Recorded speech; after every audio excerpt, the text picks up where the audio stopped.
Hi, my name is Venus O'Hara and welcome to another video. Today I'm going to answer some of your questions.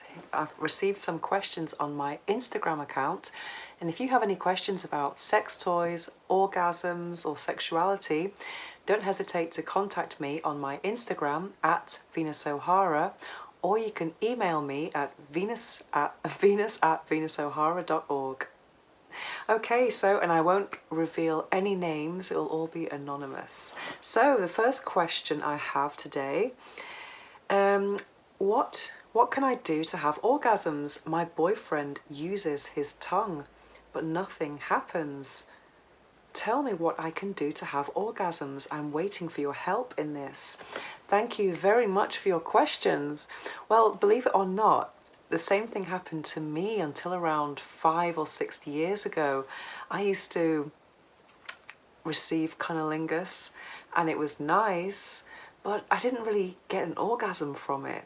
So what I learnt to use the same techniques as when I'm masturbating. I had to fantasize, and thanks to my fantasies I was able to give the guy in question a helping hand, because otherwise we would have been there for a long time and he would have got lockjaw. so unfortunately, I don't know if that's a good or bad thing really, but I think it depends if you're able to have orgasms anyway. I mean, there are several issues here. For example, one is the technique. It has to be the right pressure, the right place, the right rhythm, depending on the moment, because that can change as well.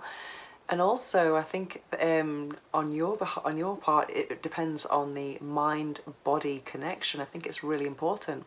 And for me, I was receiving great cunnilingus for many years. And what's changed now is my reaction to it. Now I have learned to really be present in the moment, because before I used to be in a rush and say, oh, condom, let's have sex now.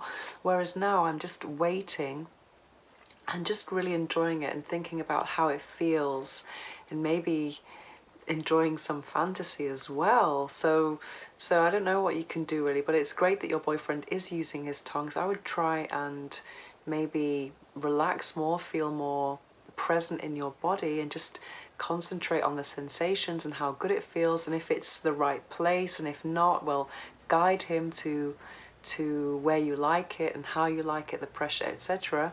And practice makes perfect, and hopefully one day you will have an orgasm.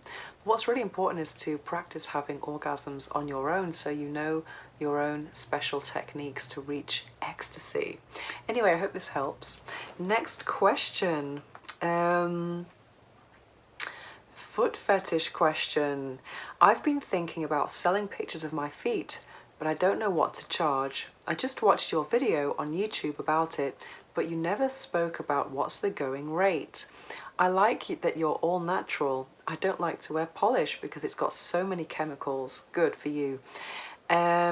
But I didn't think that people would like all natural. Thanks for any info you can give me. Well, several things here as well. I don't think there is a going rate as such, and I don't sell pictures of my feet to individuals. I get lots of people asking me to make customized videos or pictures, and I just can't be bothered with that. It seems like a lot of work, and that's not my main source of income. It's something on the side, let's say.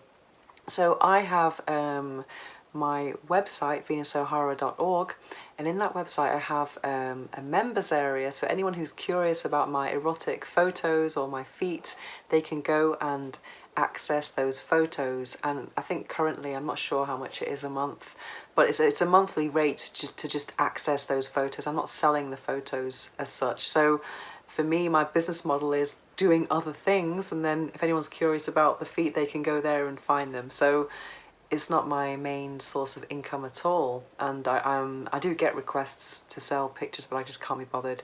So my advice to you is just to start an Instagram account or a Twitter account and start taking lots of pictures of your feet, and don't worry about not having nail polish. I used to have this image in my mind that foot fetish models was all about having perfect feet that people would drool over, but it's not like that at all. In fact, if you look at foot fetish sites, you'll see so many different types of feet. And one reason why I've stopped wearing nail polish is that so many of my followers said, please stop using nail polish. So I stopped using it, and it's not only I'm spending less time on beauty now, no makeup on right now, but also there's lots less chemicals, so it's great. I like the fact that my followers have encouraged me to be more natural and healthy, so it's great. So whatever your feet are like, there will be someone who likes them, even if, let's say you've been walking around barefoot all day on your apartment and your soles are black, you know, with dirt one day.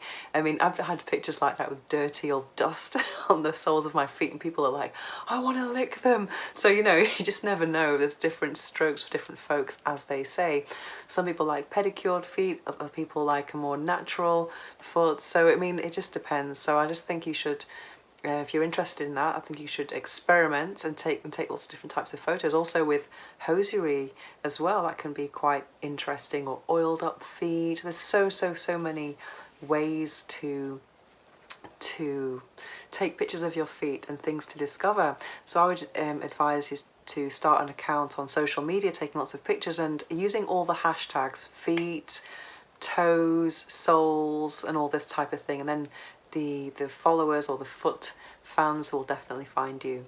Good luck. Okay, so next question. Hi, I hope you're doing good. Thank you. I am. I'm just wondering if you could please let me know your top 3 toys for women. Thank you. Well, top 3 toys, it's really impossible for me to think of a top 3 or top 5 sex toys, because I think I've tried so many. There are not many that I have repeated, but some of them, lots of them I have. So for this reason, I've made a special top 5 playlist. Some of them are top 3s though, but I've made a top 5 playlist. I'll leave the link in the description below, where I have included all my favourite sex toys. It's impossible just to choose 3 because there are so many categories. For example, there are rabbits, there are clitoral stimulators, G-spot stimulators, magic wands. So it's, how can I choose 3 out of all these incredible pleasure instruments? So check out the top 5 list, and there you'll see my absolute favourite sex toys. Okay, next. Okay, I love your videos. They're a breath of fresh air regarding masturbation. Thank you very much. The reason I'm messaging you is for some advice. 7 years ago, I had a prolapsed womb. Oh my God.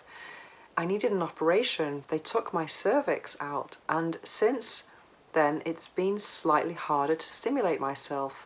I wanted to know if there was any specific toy that would be beneficial for a lady who has had surgery down there.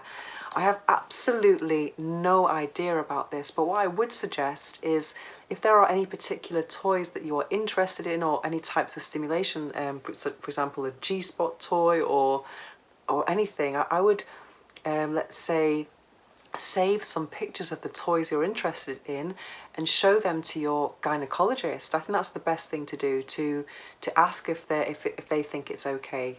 Because I found in my experience that lots of gynecologists don't know so much about sex toys or lubricants and stuff. So, I mean, that's just my experience personally. I'm sure lots of them do. But I think it's important, so if you mention sex toy, so that you're on the same page, show them a picture of what the type of thing you're thinking of purchasing, and let them know the dimensions and which area of your vagina that it's going to be stimulating, and just ask and see if they think it's a good idea or not. Okay, well, good luck anyway. Another.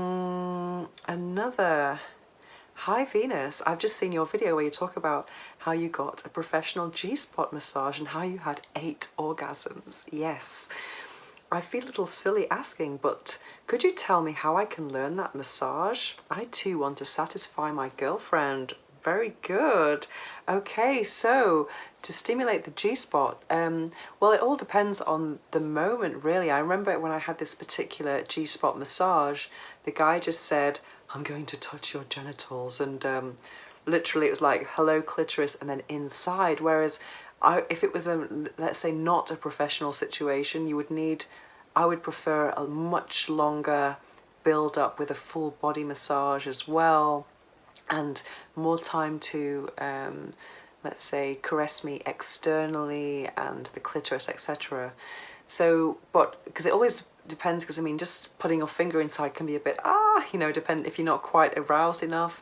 But once your girlfriend is in an aroused state, let's say, the technique would be putting your finger in and then making a come hither motion and then moving in circles. But you have to ask her and see if is it here, because obviously it's going to be different for every woman. So literally it's doing this towards the front, they're on the front wall, and then just kind of feeling around very gently, use plenty of lubricant, and then just seeing where there is a sensitive area for her. But don't be too hard or too much pressure, etc. Just be very gentle at the beginning and see what happens.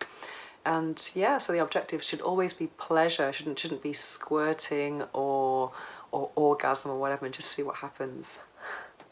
Anyway, if you have a question about sex, orgasms, or sex toys, don't hesitate to contact me on Instagram or by email, and I will happily answer your questions.